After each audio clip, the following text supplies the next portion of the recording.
कार्तिक माह के शुक्ल पक्ष की पूर्णिमा तिथि बहुत ही खास होती है और इसे कार्तिक पूर्णिमा के नाम से जाना जाता है। इस दिन पवित्र नदी गंगा में स्नान का विशेष महत्व माना गया है और स्नान के बाद दान व दीपदान करने से देवताओं का आशीर्वाद मिलता है। और इस दिन लोग व्रत उपवास रखते हैं। कहते हैं कि कार्तिक पूर्णिमा के दिन गंगा स्नान करने और व्रत रखने से व्यक्ति के सभी पाप व कष्ट मिट जाते हैं। साथ ही सुख समृद्धि और सौभाग्य का आशीर्वाद मिलता है। इस दिन व्रत कर रहे हैं तो पूजा के बाद यह व्रत कथा जरूर पढ़ें। कार्तिक पूर्णिमा व्रत कथा। पौराणिक कथा के अनुसार तारकासुर नामक एक राक्षस था। उसके 3 पुत्र थे, तारकक्ष, कमलाक्ष और विद्युन्माली। तारकासुर ने धरती व स्वर्ग पर आतंक मचा रखा था और इससे परेशान होकर देवताओं ने भगवान शिव से उसका अंत करने की प्रार्थना की, जिसके बाद भगवान शिव ने तारकासुर का वध किया और इससे देवता बड़े प्रसन्न हुए। लेकिन उसके 3 पुत्रों को यह सुनकर बड़ा दुख हुआ और उन्होंने इसका बदला लेने के लिए ब्रह्मा जी की तपस्या की। उनकी तपस्या से प्रसन्न होकर ब्रह्मा जी ने तीनों से वरदान मांगने को कहा।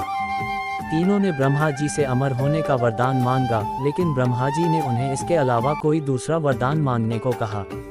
इसके बाद तीनों ने किसी दूसरे वरदान के बारे में सोचा और इस बार ब्रह्मा जी से 3 अलग नगरों का निर्माण करवाने के लिए कहा, जिसमें सभी बैठकर सारी पृथ्वी और आकाश में घूम सकें।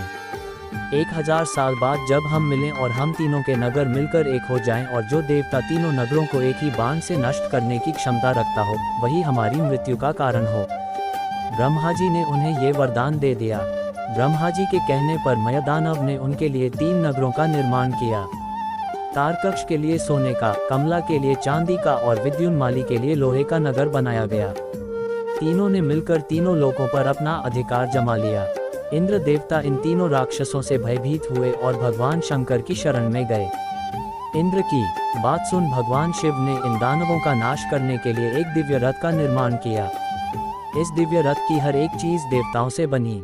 चंद्रमा और सूर्य से पहिए बने। इंद्र, वरुण, यम और कुबेर रथ के 4 घोड़े बने। हिमालय धनुष बने और शेषनाग प्रत्यंचा बने।